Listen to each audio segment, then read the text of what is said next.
Hello, everyone, and welcome to This Week in Hospitality Marketing live show number 423. I am your host, Lauren Gray, and thank you for joining us today. And kind of maybe subliminally, unconsciously, I tied together several of our um uh, context of what we're doing. I try to keep our show each week relevant to the week that we're in, obviously, and we do it live so that it's always current to the conversations that are happening in our industry for this particular week. But like I said, maybe subconsciously, I created a theme through the past few shows that have turned into more of a 3-part series, 4-part series. It started back with show, what is it, I think 421. No, it's actually 422. Nope, it's 421. Sorry, let's go back. 421 was the show How to Stress Test Your Market Budget, which was basically talking about how to take your existing data and go backwards and uh, modify it in negative ways and in variable ways to see how you would preemptive or potentially proactively adjust what you were doing given those circumstances you're officially created. We created this scenario of the pilot training program, so to speak, where they're put into a simulator and given all these variations to actually first person handle so that they become better should the same circumstance happen in real life. And that was our show 421, beginning of this month. We started talking about that. Then we dropped into show 422, where we then talked about the coin being flipped. Rather than talking about the historical data being used to create your budgets, which we're in the process of, and then stress testing it as to how variables would impact it. We then talked about the conversation of calculating projected revenue gains in hospitality, which is different than the forecasting. We identified the difference in the forecasting, the 4 methods of process, the sources of the data that you would need to do this with, and how you would extrapolate that. And we hinted and discussed at that point certain calculations that we're going to talk about today as to ways that can get used, especially when you are trying to make the case of variations to just doing the same old with amped up numbers, which is usually how budget processes usually work in our world. So show 423, dun, dun, dun, dun, okay, is about, sorry, I had to click and make sure I read it as I wanted it to read. The problem with lifetime value, it's not getting used, and it's the core of today's analytics. As I mentioned, with going back to show 421 up to now, this is our third. The next week is actually going to be interesting as we talk about making a new advanced way of marketing budgets or creating marketing budgets, and how that almost turns into a symbiotic statement of marketing and revenue budgets. I'm kind of thinking that forward next week that might be our final direction with this series of conversations. But today, it's really talking about lifetime value. And I bring this up out of real life circumstances for me as I deal with clients, obviously at this time of year with budgets and what is our forecast. And again, talking about projections of lost revenue. I bring that into the dialogue and they're like, well, we're talking about forecasts. I'm like, no, forecasts are based on the modification of current data. Projections of revenue are based on the forecast of unknown data. What would the variables be if they were this? Like I said, stress testing is the forensic manipulation of data as you see it and what would happen if it changes. Forecasted future value is about manipulating options that aren't in your current plan and what are the potential value propositions related to those. And lifetime value, LTV, is a key metric associated with how this happens. It's a process of value related to how you would calculate future revenues. Now, it's not as far-fetched as saying that you're creating a completely alternate universe marketing campaign and you're looking for production from that. This is about taking what you know of your current engagements and understanding the future value, the lifetime value of that guest to your business. Now, in very simple terms, lifetime value calculations can be very simple.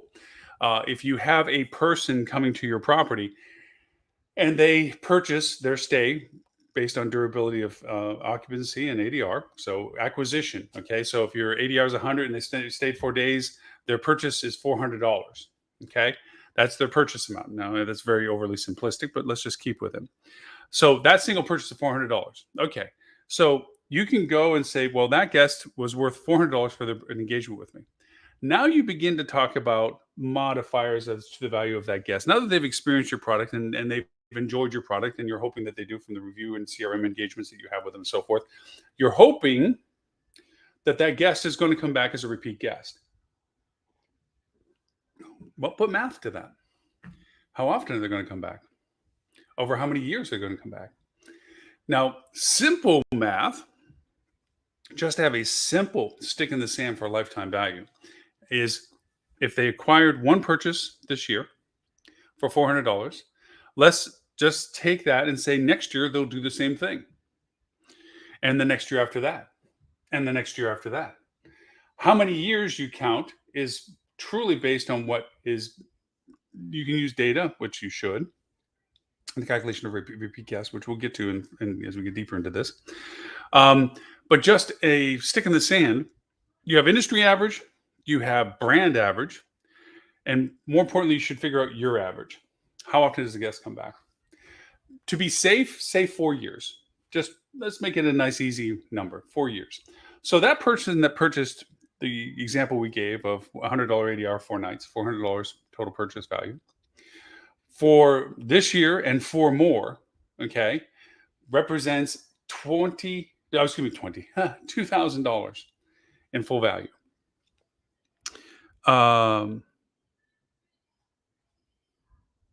The idea of taking that number has a particular purpose, and one is the calculation of true channel cost. It also has the calculation, which is a very important one, of cost of acquisition. So in our marketing world, and I'm sorry I'm pausing and thinking through this because I want to keep it as basic in conversation, and I'm not trying to act like I'm really smart about this, just basic in conversation as to how to approach this cost of acquisition as it relates to lifetime value. This guest that stayed with you this year, and we're assuming that they stay only once per year for the next 4 years past this one, so 5 years total. Okay, excuse me, that's $4,000. No, excuse me, $2,000. Math is bad today.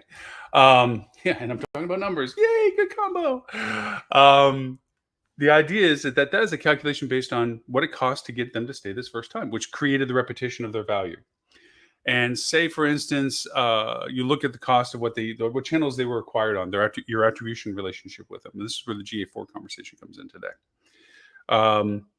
The idea that you can see more accurately now all the contributing factors associated with that cost of guest acquisition. How much it costs for us to get in the door this time that we are assuming, based on quality of service and quality of product, that they're going to come back once a year for the next 4 years after this, so that their total worth is $2,000. And say, for instance, it cost us $100. Now, how do I get a stick in the sand for that? Well, because if you look at, for every 100 people coming to your website, 2 of them click on something.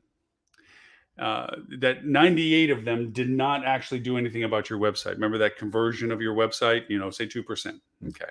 So 2 people out of 100 clicked on something in your website. And let's say out of those 2 people, a tenth of them, which is a fractional amount that is not defined by an individual person. Okay. Let's make it easy numbers. 10 people clicked on it. Okay. And of that, 2 people booked something. There you go. We'll just make an artificial number since we're making artificial numbers. So those 2 people out of the 100 actually purchased something, but you had to pay for those hundreds of people, the 100 people that paid through your paid campaigns to come to your website. Those 100 people came because you had an ad in Google Ads. So all of what you spent for those people, okay, to come to your website has to be diluted over the actual purchases. So if it worked out to being, let's make these numbers nice and round, $1 per person to get to your website, and 10 people clicked and 2 people purchased, then those 2 people have to take on the whole value of what it cost the 100 people to get to. So those 2 people have to suck up $100. So each one of those for that channel, keeping it simple, was a $50 cost of acquisition. Okay. So if you look at the $50 cost of acquisition, going back to our original numbers of a single purchase of $100 ADR, 4 nights stay, $400 for that, $50 to your $400. Okay. You're dealing with a Oh my gosh, math is bad for me today. 25. You're looking at about a 8% cost of acquisition, since we're keeping fluffy numbers. Meaning that for that $400 acquisition, you had to spend that much money. Uh, the $20 to get that. So math is really being a problem for me. Either I'm being distracted or I'm just not calculating through. But the idea is you have a cost of acquisition for that single purchase. And say, for instance, it was a 10% cost. Let's just make it round. So that 10% cost then is applied to that single purchase. And you're looking at it for this year's budget saying, okay, well, that's an expensive channel or that's a decent channel. There's a 10-to-1 return. We're fine. That's an acceptable cost value. But if you multiply the lifetime value of that guest and the repetition of the guest, because you're not going to need to spend as much, you'll have to spend something potentially. Hopefully, you've moved them to other channels that have less cost to keep them connected, CRM, memberships, and or the fact they've already rebooked, whatever you've moved them into the funnel of acquisition with. There will be some residual cost per year. We're not going to get cluttered in that conversation today. There's never a zero cost unless they've already pre-booked, right? But the cost of acquisition then gets diluted against the full lifetime value of $2,000, not just the single purchase value of $400. And so all of a sudden it goes from a 10-to-1 return, which is in itself already satisfactory, okay, to a 22-to-1, 24-to-1 return, which is incredibly valuable because now you've created that wheel momentum. Once you get in motion, Newton's wheel, you got it in motion, you are reducing the amount of money necessary to bring that person back while optimizing the revenue they're purchasing. So in that simple lifetime value calculation,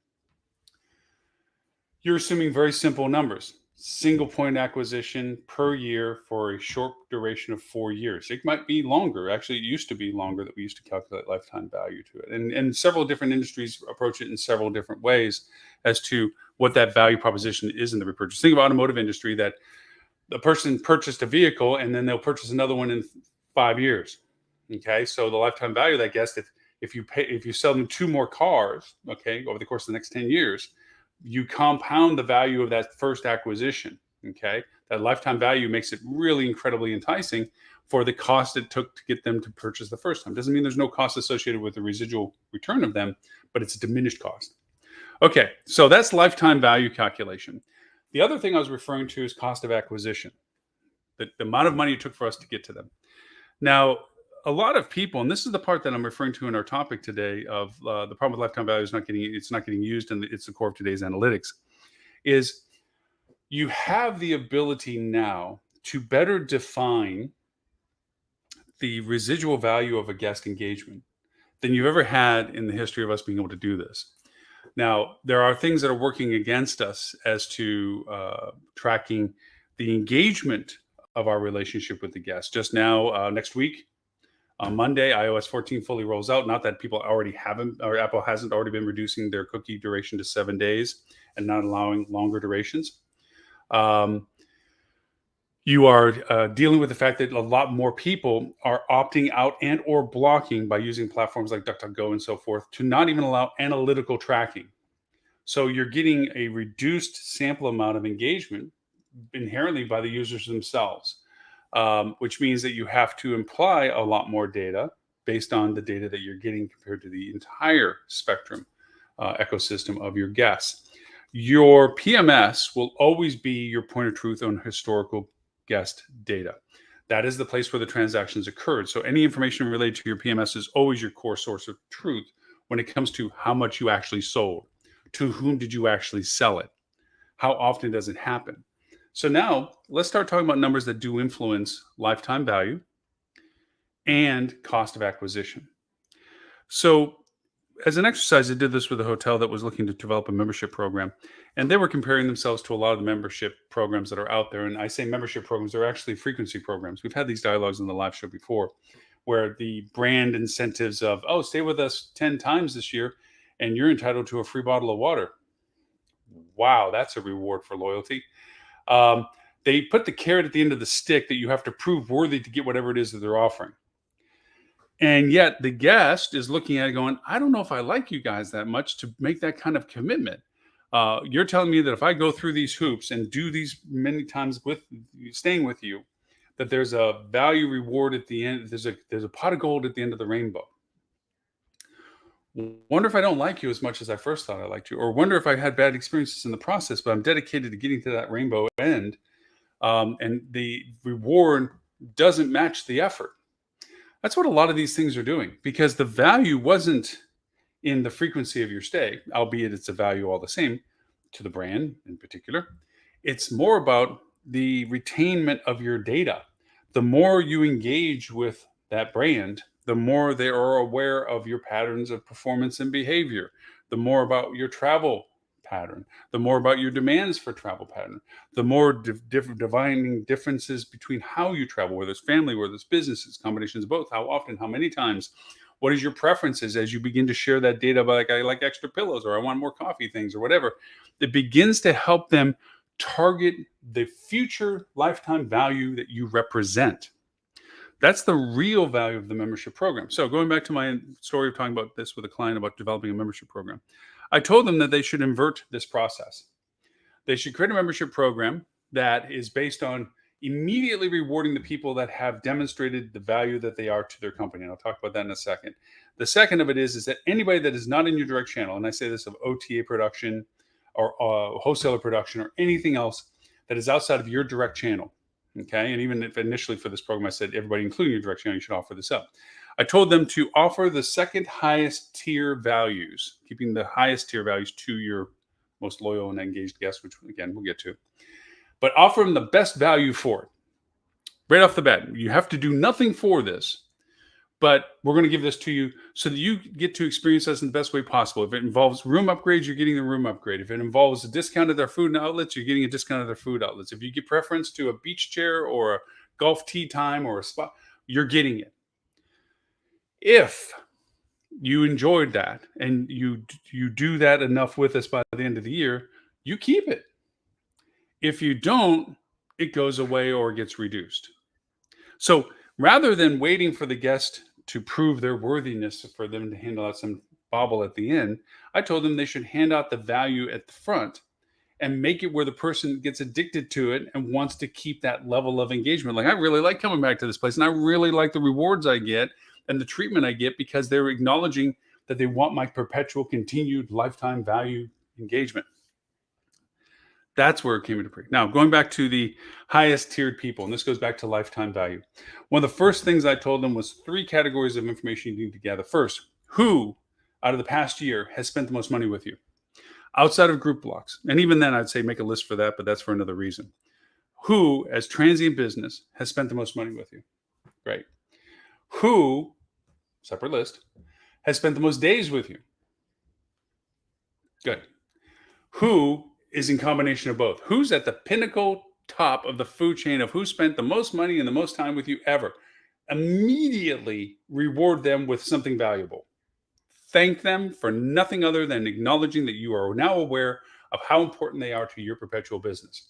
And you may look at it and go, Lauren, geez, that's only what, 9, 10, 14 days out of the year. It's only going to be, $1,500 to $3,000. Doesn't seem like it's work. Yes, it is, because it's not just their continued relationship with you that is important, which obviously it is because of their frequency and dollar spend, but it's also their impact on others. Humanizing all of this and realizing that people are authorities. We see this in the terminology of technology, and they have influencers. Before, it used to be you were kind of the go-to for your social group. If in my neighborhood, if somebody was going to buy a new TV, they know I'm a geek. They come over, hey, I'm thinking about buying a new TV, but you know about it, knowing that I do know about it. Or I just told them I already bought a TV. And I'll tell you all the things that I found and what I thought was this and this and this. Not that they're going to buy the same TV as me, not even they're going to buy the same brand as me. But that insight of information, that influencer aspect of it exists back then and exists amplified even now. I'm not saying rushing out and grabbing influencers, but these people that stay with you that many times and spend that much money, those people on those 3 lists have an influence value, because if somebody says, well, I'm thinking about going down to wherever the location of your hotel or resort is, this person is going to speak up. Oh, well, if you're going to go there, We love going to XYZ. Man, I've been there. What we've been there X number of days, or we spend when we're down there. Whatever it is they're going to say about, but they're going to be an authority on your property. That has nothing to do with content that you put on your website. That has nothing to do with the ad campaigns that you're spending in their market. It has nothing to do with the social engagement you're doing. It has everything to do with the inception of the influence they have on the person that they're talking to or sharing their experiences with. And there are tools out there that they can even amplify that more. Things like what Flip2 is doing with the discovery program and so forth. That expansion of shareability. This is what I'm enjoying. You should enjoy it too. Or if you want to enjoy it, I can get the same deal for you, which is one of the Flip2 things it does. These ways of expanding the influencer's value are incredibly valuable. Why am I bringing this all up about future values and cost of acquisitions? Because everything costs. The bottle of water that brand gives you after being loyal for going to their hotel brands for 10 times still costs money. It might be a nickel, but it still costs something. The upgrades that you give because of the cost of turning that room, it's not a free room. A larger room requires larger amounts of time, labor time, product amount that are to that room. Everybody that operates a hotel knows what room types, what it costs to turn a room in the sense of tangible product, labor resource, and regenerative FF&E. When I finally have to start replacing, there's maintenance costs and everything. So there's a fixed cost per room, whether it's $24 a room or $48 a room or however high it is. It should be a calculated number that every hotel knows about every room type it has. Every room type has a cost value relationship to it. It's not a free room. So with that, cost of customer acquisition is all tied with that.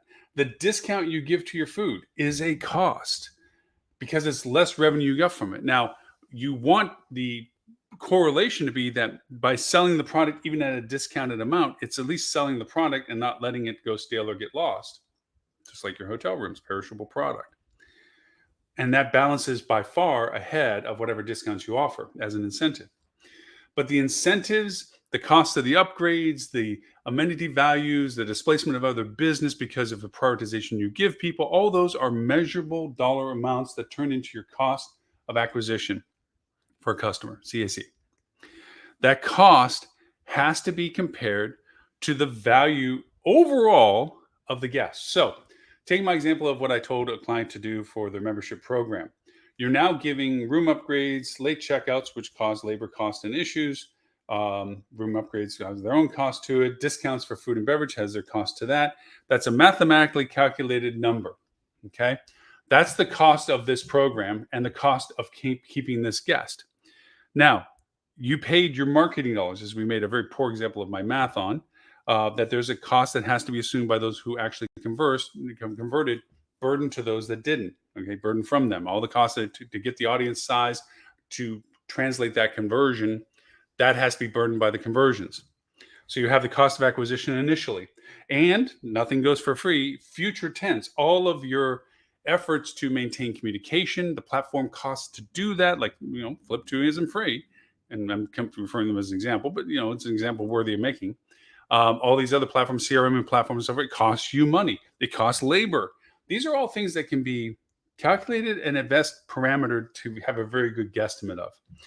You can actually dilute it over time. If you have historical numbers, you can modify it to the total numbers of engagements and divide that to an individual cost and apply that to the individual cost of acquisition, which you should do. Anyways, you develop this whole cost of acquisition, and each year the subsequent cost of making that, and continuing that communication with the guest, and that lifetime value recurrence. But here's the payoff. We simplified the lifetime value formula as being just a single duplication of that one purchase annually. Taking the example of the list of what I told you of people that spend more or stay longer, or hopefully in combinations of both, okay, that's an amplifier. If somebody stayed not just once with you, but 4 times with you, now you're talking about repetition of those 4 times over the span of the X number of years. Now you start talking about how can we expand their spend with us. Now there's a whole nother ratio of value that you're beginning to talk about, and that is how can you modify the purchase behavior of your lifetime value proposition.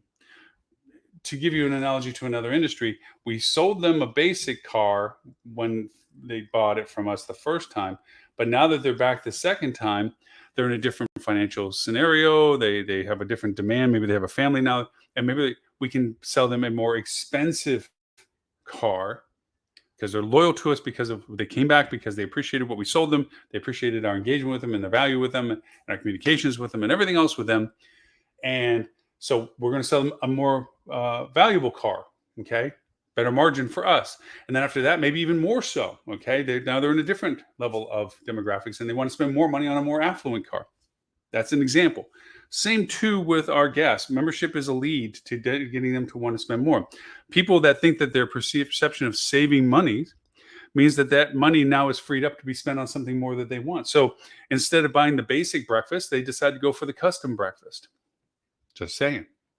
Maybe instead of just one round of golf, they decide to two because you give them a discount on the first one and maybe a discount on the second one. Maybe because you upgraded their room, they decide they want to stay longer and add an extra day to their stay.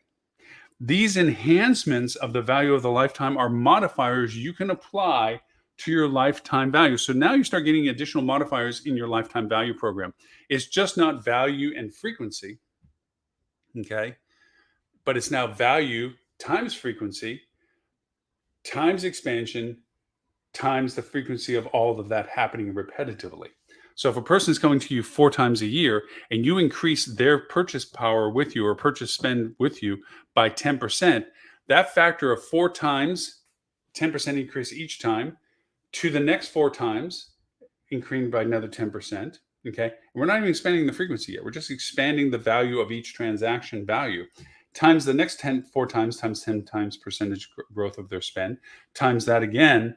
And even maybe if you extend the years to be more realistic to the actual full engagement data that you have about a repeat guest, okay, you see where that number balloons. I could say geometrically expands, but I'll just go balloons because it truly does. The value now of that engagement with that guest is exponential. The balloons. The importance of that person and the influence that they provide is also measurably trackable. What they do in engagement with others and how that impacts other purchase decisions of other people can be tied to that person. So as they balloon their relationship with you and they prove highly valuable in that relationship with you and you're very happy with them and you're doing all the things right to keep them with you and all the things right that keeps them wanting to spend more money with you and come back with you at least as often as they have been, if not more, is also being mirrored with the others that they've shared that experience with that begin that process as well.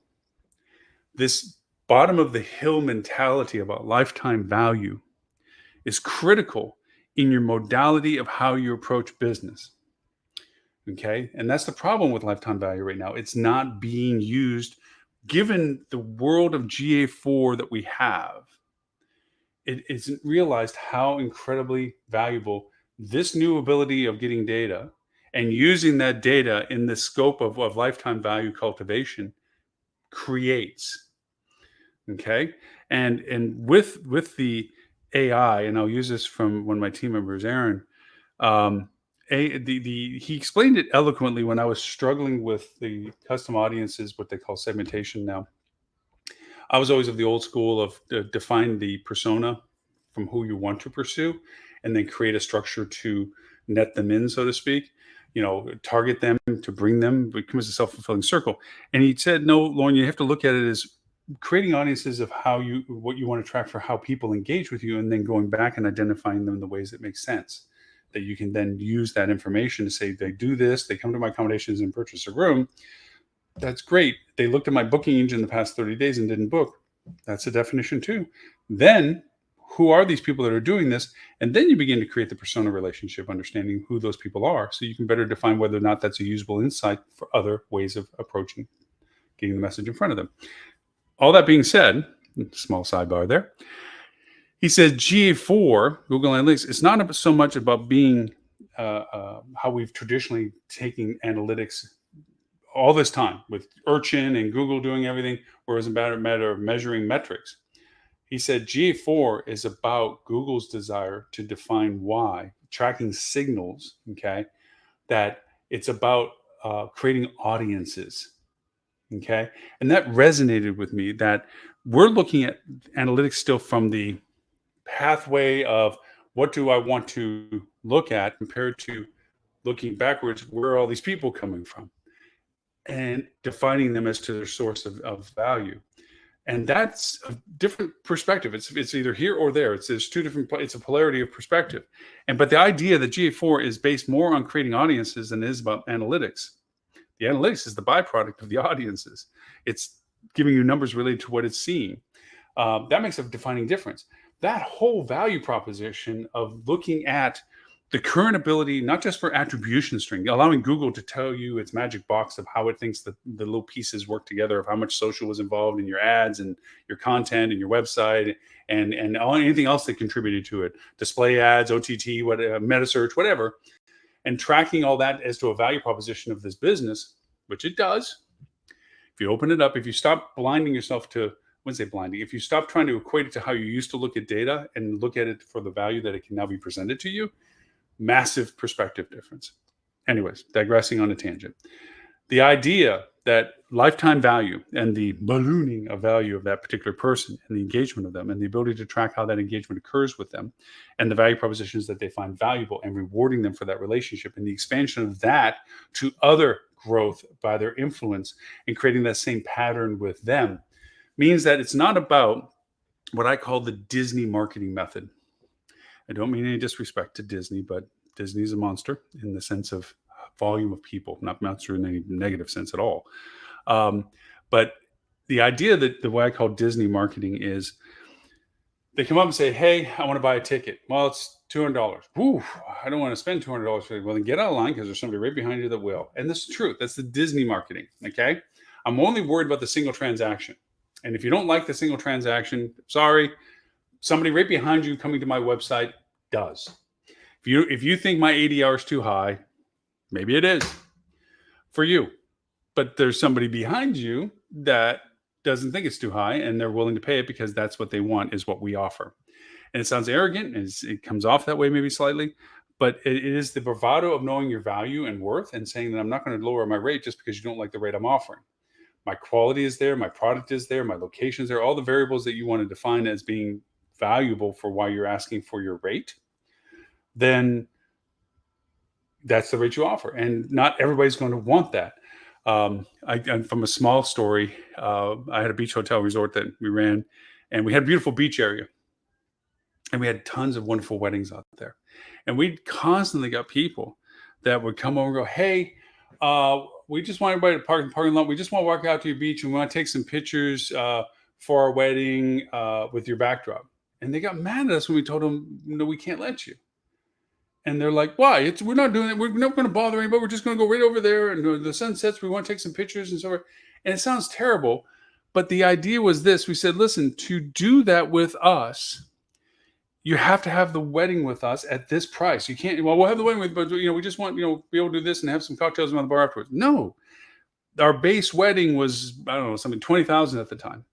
And I know it sounds terrible, but it's terrible if we did it for the people that paid to have the luxury and the uniqueness of what we had to offer to be able to do that. Say, oh, well, they dropped $20,000 or something to have their wedding, to have that happen. And then they're watching a parade of people that didn't pay that go out to the very same spot they were in and get the same thing that they were doing, but they paid and they didn't. It's okay.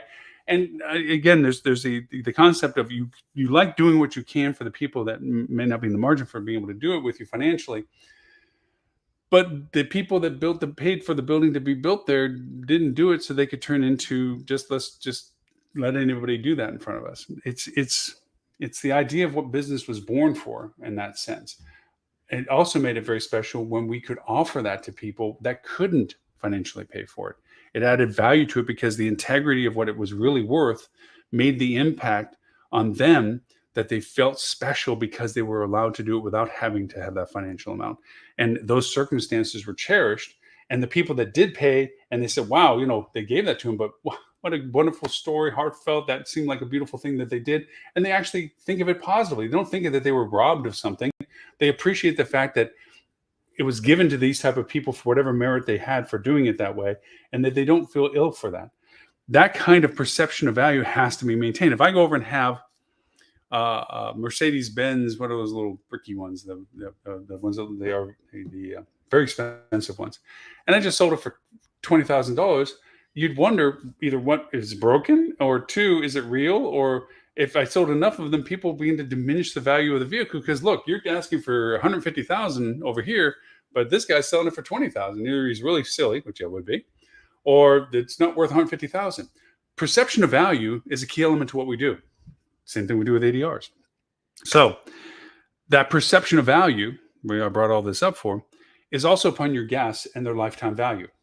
If you treat every guest coming in your door for what they're worth as a lifetime value, you'll get their lifetime value.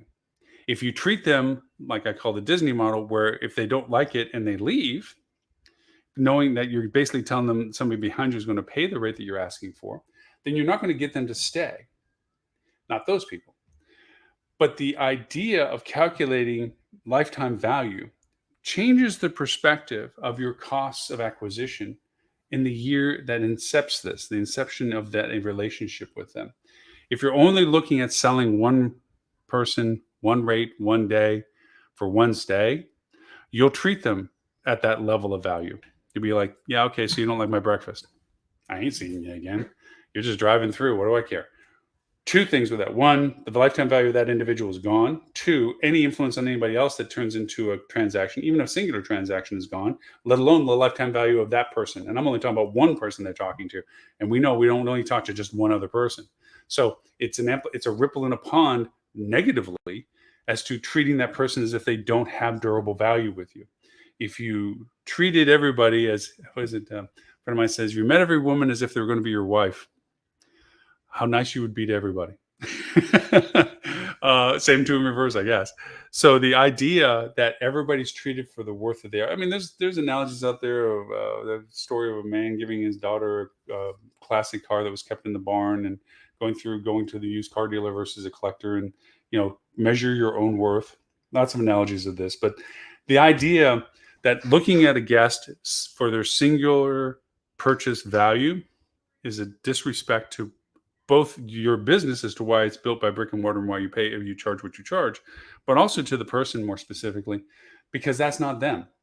It's just not their single purchase. And yes, I may only be traveling through your town once, but as the saying goes, never say never. Just because I don't think I'll ever come back through again doesn't mean I might not come back through again. So why not treat me as if I was? And the memories that are made by sharing with people, treating them with the value that they could be, that lifetime value perspective of, my gosh, I might see you again next year. I might see you again this year. This is, we're going to see each other a lot.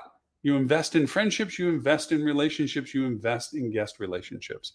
It's the core value of what you do this for. And lifetime value is a huge way of explaining that to your team as to the value of your engagements with your guests, the value that you place on your guests, how you want the guests to be treated. It's all interwoven with your HR relationships as well. Because as it's always famously said, take care of your team takes care of your guests. That has to be a cultivated culture in your organization. I don't want to divest off the value of problems with lifetime value getting used in today's analytics, but it's beyond just the numbers of revenue optimization and development. It goes into your ethos of how you treat people. If you look at everyone from a lifetime value perspective, it completely enhances your service level. It completely makes it a function that people baseline in their conversations about their guest at a higher level than the detriment. I can give you actually a first-person example of something that happened with me. When I first became a GM at a Hilton here in Florida, I was first tasked with a problem.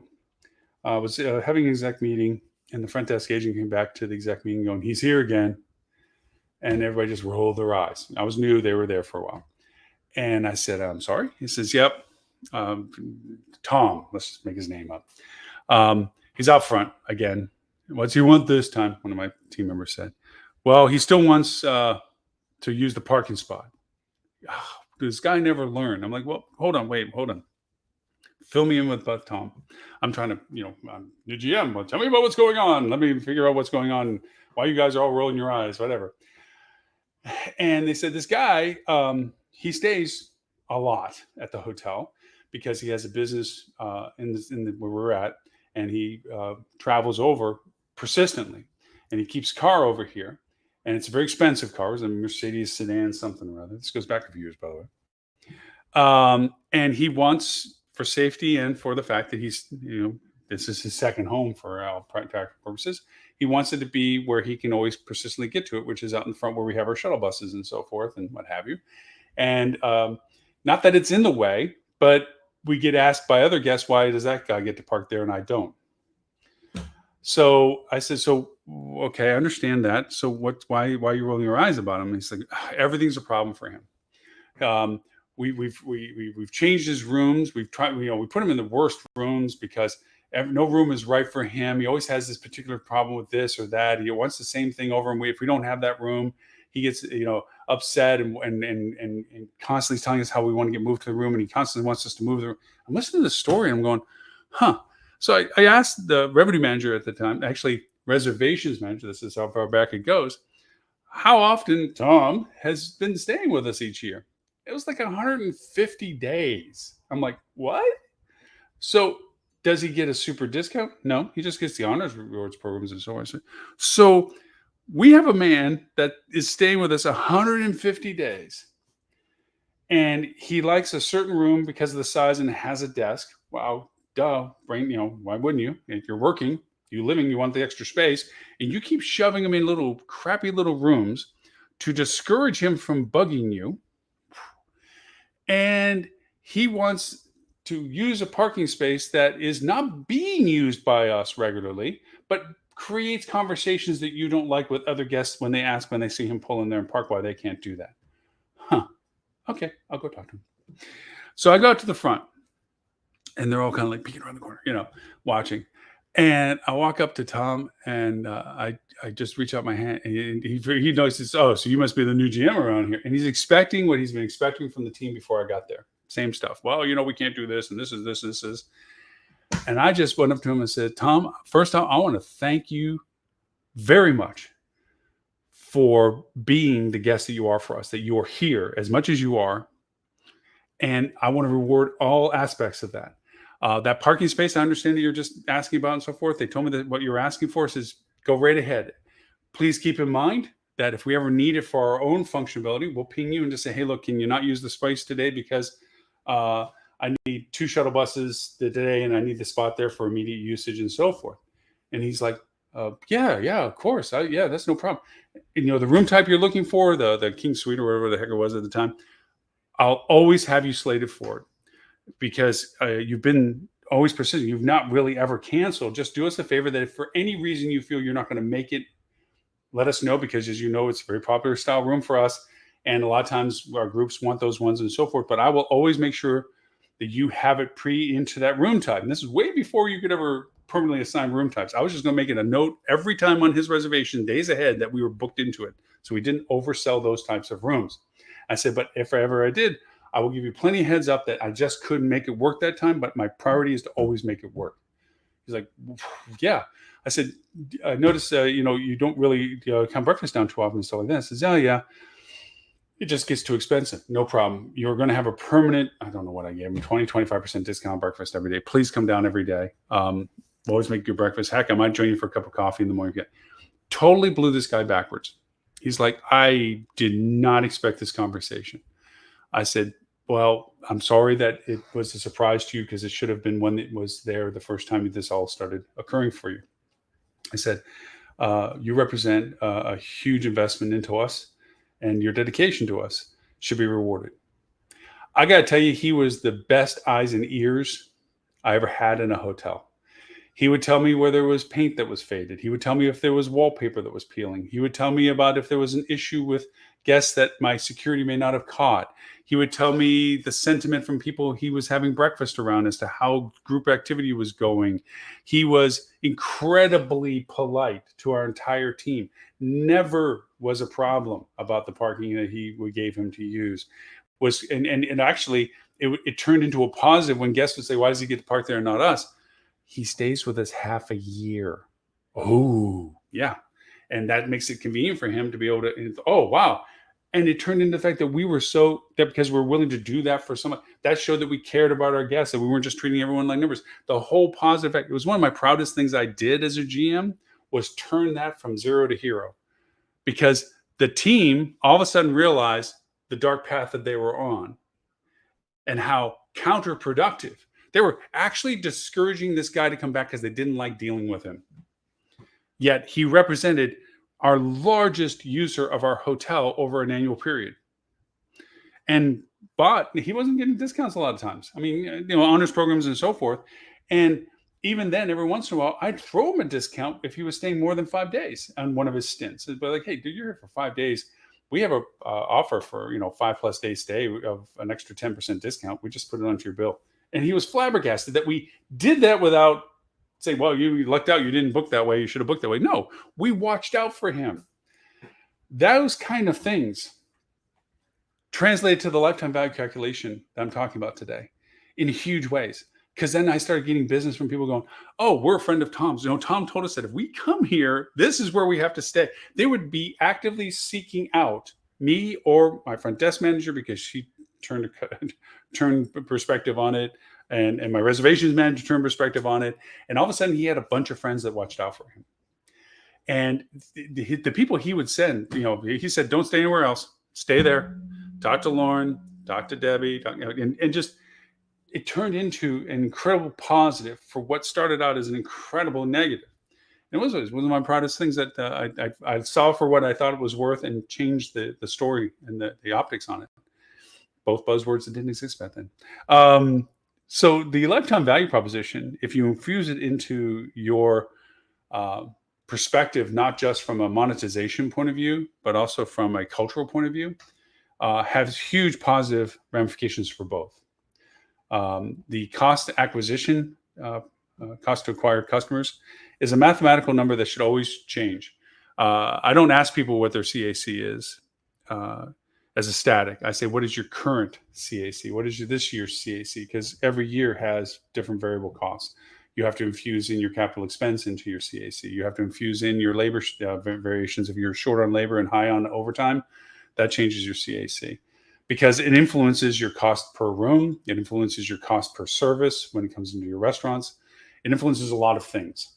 And so it's a variable number, as is also your lifetime value, because as your ADRs change, or as the frequency pattern that you monitor of the core three, I could say there's a fourth if you wanted to be a variant to it, where I said the core three was ones that spend the most money, ones that spend the most time, the ones that spend the combination of both. But the fourth one, if you just want to create it, was the frequency one. It's not how many days, but how frequently they came back. Now, it is very similar to the number of total days because it accumulates a day count. So it's kind of half of the same thing. But that frequency pattern actually gives you better insights into the audience profile, because if they're coming back frequently, unless they're retired and or have the flexibility of time to be that often with you, that usually means that from a marketing perspective, there's different reasons for travel. And these are all the insights that we're going to talk about next week. And that is creating advanced marketing budgets as to these kind of variables. Like, okay, if you're looking at frequency patterns of your guests and you isolate out your top 10 percentile of frequencies of your guests, I'm going to give you a little sneak peek to next week's conversation. If you take out your top 10% frequency users, look at their sourcing of business types. Are they affiliated with group transactions, and did they residual into transient? Did they just come back frequently because there's a reason that they're working in and there needs to be an L&R engagement with a company next door? Are they doing this outside of their block, inside their block? Is there a variation of their travel type? Family 1, business 2, corporate 3, whatever. Look at those, and that gives you interesting sources of business. And what you'll find a lot of times is the source geographically of those frequency people is a highly targeted feeder market that has different dimensions of value to you, rather than just the seasonality that most people equate to your feeder market base. I know it sounds like tangents. Way more granular in our discussion next week, because really want to get into advanced marketing, because we have analytics tools now with data that we can ask hard questions like lead time and engagement, interest versus like highest volume of traffic days, overlaying that onto a calendar map to see how it overlays your perfunctory ones of events and holidays and business cycles, to see your patterns of traffic online in comparison to your business cycle of either revenues or occupancies, which are two good variables to run. And so you're actually getting this heat map calendar for your year to see all of your event driven stuff, all your holiday driven stuff, your business cycle stuff, your occupancy numbers, your ADR numbers, and your traffic numbers. And you begin to see variations in those lines of heat of how much traffic prior to engagement and conversion, prior to occupancy. And you begin to see the funnels develop for each, the comet trails of each of these things, both in your business cycle, your events, and your holiday cycle. We're going to talk more about that next week, about defining with the data that's available in GA4, how to create those kind of things. No, I'm not excited about this stuff. So again, the problem with lifetime value, it's not getting used, or at least by far not as much as it should be used. And it is at the core of today's analytics, because you now have the data to use in calculating more accurately or with more use capability the lifetime value proposition. So that's our story this week.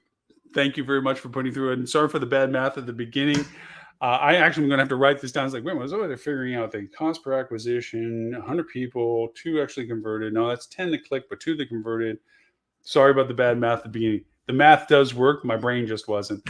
For those of you watching us on TV, thank you so very much for watching us on Roku TV, Google TV, Amazon TV, Apple TV, Samsung TV. If you're watching us on your gaming console for media, Twitch, we're broadcasting there. If you're watching us on all the platforms we simulcast on, Facebook, LinkedIn, Twitter, YouTube, thank you so much. We're on multiple pages, multiple channels, lots of cool stuff. Thank you for everyone doing that. We will have a recap on our audio podcast of the show today, as well as some tools related to what we talked about. Obviously, in our podcast, we always do a much more granular and shorter conversation about tools specifically related to the symbiotic relationship of our live show topic today. So we're talking about tools to calculate lifetime value, the math associated with it, and the funnel tools that work with it, and so forth. So that will be there. All of our podcasts, all of these live shows are always on I Love Lucy reruns on the hospitalitychannel.tv. You can go there and catch up and search by broadcast dates, search by topic, search by co-host. We also have our podcast channel, which is on 39 different platforms, including iHeartRadio, so forth and so on. You can also use it on Amazon's Alexa, Google's Assistant, and Apple's Siri. Just ask them to play the podcast, and it plays it. We're also 24/7 on the Hospitality Radio Station. That's on 26 channels. Platforms of distribution, or you can go to hospitalityradio.com and play the player back there. Our podcasts and other people's podcasts, other hospitality podcasts, I've put into these different. So we have a revenue management hour, we have a meta search hour, we have marketing hours, and we also shifted to start creating multi-language podcasts where we're taking our podcast and I'm translating with an AI voice to be in Spanish. That's our first one. We're doing Spanish first. Large audiences listen to us and watch us in Spanish, and thank you for doing that. As always, our podcasts and shows, we translate them into 11 languages, English being one of them, so 10 other languages that are based on all the countries we're in. We're in 209 countries with the TV station, so we have a good audience to determine which are their most popular languages. We do all the romantic languages, Spanish, French, German, so forth, but we also do Filipino, Korean, Japanese, Hindi. Yes, so we do quite a lot. Anyways, all of that being said, self-promotions aside, Hospitality Marketing Club, peer conversations, people that are professionals in the industry. It's a club you can join. You have to be doing hospitality marketing. We're not here to teach you to do hospitality or teach you how to do it better. And you go to hospitalitymarketing.club, put your email in, I send you a quiz, you pass the quiz, and it shows you you understand what we're talking about. You get joining in the club, and now you have people you can talk to and ask questions. You don't have other people to talk to, because I'm sure when you walk around your halls, if you're doing this kind of stuff, you start talking about crazy stuff like we talked about on the show today, you get that glazy little look and look, I got to get more coffee, and they leave. Anyways, my name is Lauren Gray. Thank you for the privilege of your time, and I look forward to talking to you all next week.